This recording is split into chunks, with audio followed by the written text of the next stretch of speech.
welcome back to the XSP Green Monster channel. I'm here starting a new little series that's going to be 4 parts. This is on the brake installation on my 1997 Chevrolet K1500 Suburban.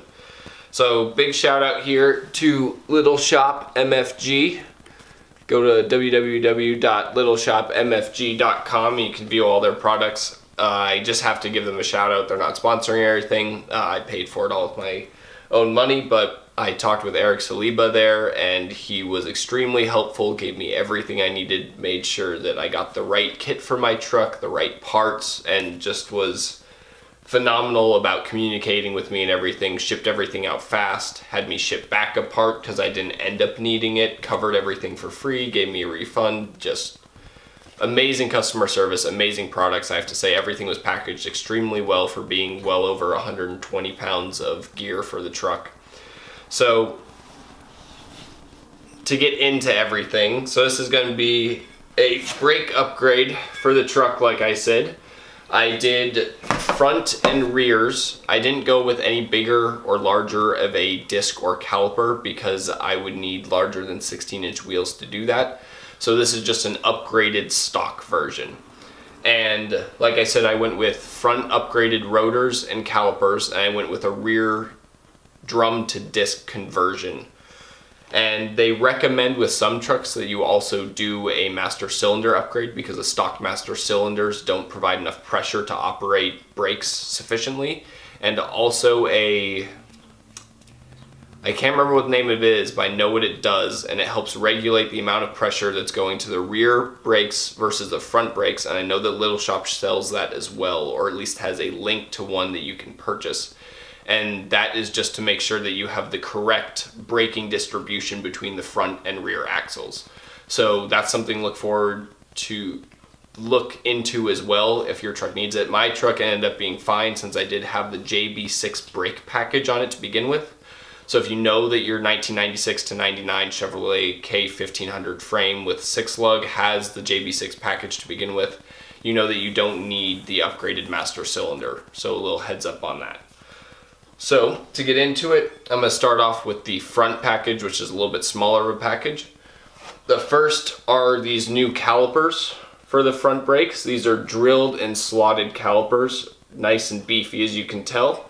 And like I said, my truck is also the 6-lug, so I've got the right and left versions of those, the other one being over here.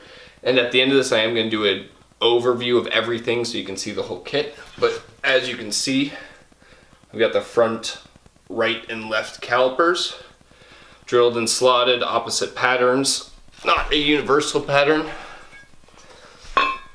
Also with the front, I got an extra set of these brake pads, which I tore open a little bit, so I got an extra set of brake pads for the front, which I'm not sure if I was meant to get, but I ended up getting them because a set of brake pads also came with the front calipers. So I'm not quite sure on that, if you do get these with every single order. Also, with all of it, I did the full, they offer an upgraded stainless steel line, so I did stainless steel upgrade lines, and this is just from the factory steel lines to the calipers, not a full set, but very nice, came with new clips as well in there. And then I also went with the largest calipers that they could possibly do, as my Chevrolet truck weighs 7,400 pounds and needs all the stopping power it can get. And without going to Willwood calipers, I really needed everything. So Eric hooked me up and he gave me the largest calipers that they currently offer for these trucks. It is I'll show you here, take out this brake pad. It is a large single piston caliper, as you can kind of see in there, and it came with brake pads already in it. So here it is, my front caliper.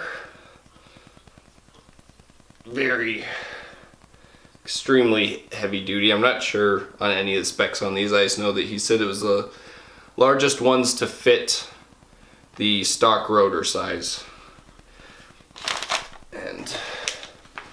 the other one, which is obviously identical. And it came with some copper crush washers for all the things that need those. Some bolts to, looks like bleeder bolts. I'm not exactly sure, sorry about this guys. I haven't actually done a brake job before, so this is gonna be my first like big project on the car, but it looks like one of them fell out, but nice. Looks like a brass bleeder valve. And that's everything for the front. Now the rear is obviously a little bit, I need to take off my ring because my hands are getting all oily from this stuff. The rear is obviously a little bit bigger of a thing since it's a conversion from a drum to disc. So there's a little bit more involved. I'll start with the conversion brackets. And I also want to say that all the boxes came in these little shop MFG boxes, which I liked. I thought it was just a nice touch. It's one of those things where it's like you obviously put some time into the packaging. And I labeled everything. It doesn't come like that. It was getting confusing because I had a lot of boxes. So first thing that comes in this rear conversion box, the smaller one, is you get all the bolts for the new bracket that is going to hang off of your axle. You get a box of brackets. So here are the caliper brackets. I'm presuming, yeah, should be caliper brackets to hold on the calipers. And with the rears, they do offer a smaller Willwood caliper if you want to do that. But since I want to retain my parking brake function, I couldn't get the Willwood caliper, so I do not have that option, although I would really like to have that Willwood caliper. It also comes with some spacer rings for around the axle, so everything lines up when it goes together. And I also want to throw in here that it doesn't include instructions, but you can get the instructions off of littleshopmfg.com and just download them, print them off. That's what I'm going to be doing as I'm installing all this stuff tomorrow.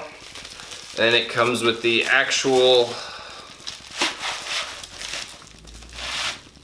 piece that will hold the new caliper to your axle. And they advertise this kit as you don't have to remove the axles to install it. You can just cut off the old backing for the drum plate, and then this will slip over and you can bolt it on. I am going to end up removing the axles just because I want the experience of removing the axles and knowing what to do. So that's the route I'm going to go. I'll show the second part of this 4-part series will be what I needed to buy to do this myself. So that will be coming up very shortly after this video. I also want to say these are nice thickness, looks about 1/4 inch gauge steel. Seems like it's very well made. Everything is a nice coating on it. I mean, it's just, like I said, he runs a great company over there. He does a lot of just like old Chevy truck stuff. Lots of really cool stuff. Comes with this cool stickers too. This is for off-road use or show use only, if it focuses. I'm not exactly sure if it's actually for that or if it's just a cool sticker that's in there, since it's just disc brakes, but I thought it was funny. Next is going to be the rear calipers, which are the exact same diameter as the front calipers. Again, I got drilled and slotted just to have the heat dissipation with my big truck, and the only difference is, if you can see, that the rears are slightly thinner than the fronts. Those are really heavy. So they're just slightly thinner, but they are identical in diameter, and it's obviously the same bolt pattern. The rears did come marked as passenger and driver, which I like. The front just came with a little pamphlet saying to put a certain one on a certain side, obviously, since they are slotted. And then we got the second one in here, and as you can see, it says driver right there on the bottom. Again, similar thing, just holes and slots going in the opposite direction as drilled and slotted rotors come. Find a space for this down here.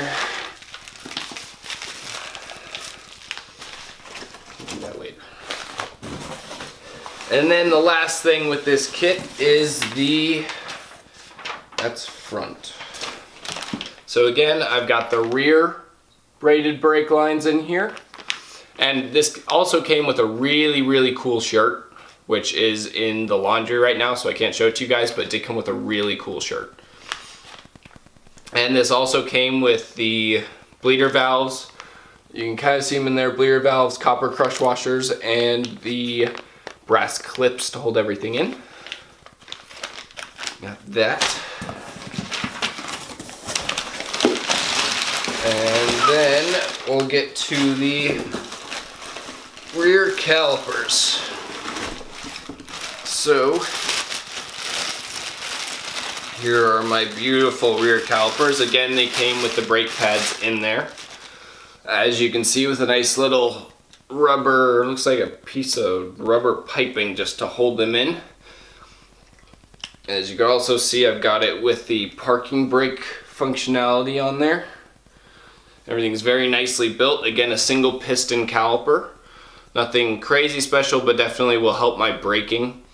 So I'm excited to get these installed tomorrow. It'll be a fun thing. That'll be the third video in this series, the installation of it, for anyone that's looking to do this on their 96 to 99 K-Series trucks. I'm not sure if it's different with the C-Series trucks. For those of you that don't know that might be watching this, the K-Series is a four-wheel drive version of the Chevy and GMC trucks, and the C-Series is a two-wheel drive version. So I'm not sure if the kit is different.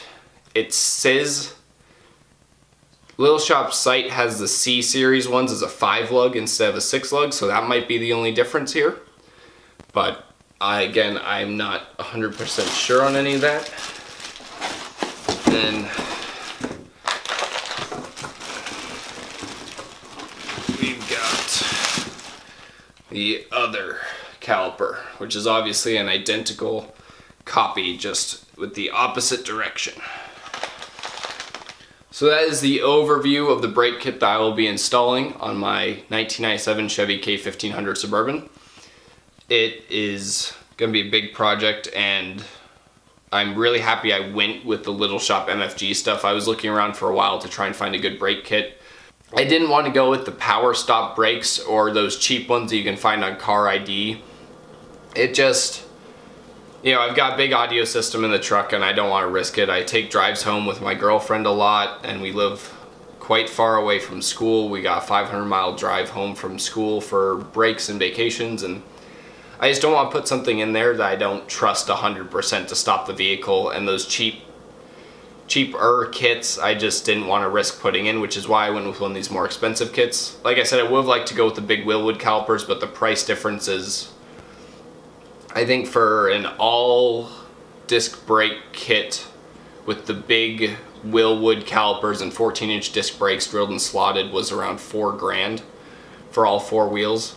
Whereas this kit came out right around $1,300 to $1,500 depending on what upgrades you got, extras you got, painted calipers, stuff like that. So they do also offer painting of calipers. I just went with this because with the cheaper kits, instead of the Willwood brakes, you can only choose zinc gray or bright red. And bright red does not go with my truck at all, since it is that black and green, which is why I just went with an unpainted zinc gray caliper. So yeah, thank you guys for watching. I hope that you guys keep watching the series. There will be a second video coming out on everything that I bought to do this conversion and this brake swap. And then right after that will be a video on the actual installation of the brakes and the conversion from rear drum brakes to disc brakes. And then the fourth video will be the break-in process for anyone that's interested in watching that. I know that it's an important process, and I just want to add that in there as well and kind of keep these videos slightly shorter instead of doing one big long video. So thank you guys for watching, and we'll see you soon.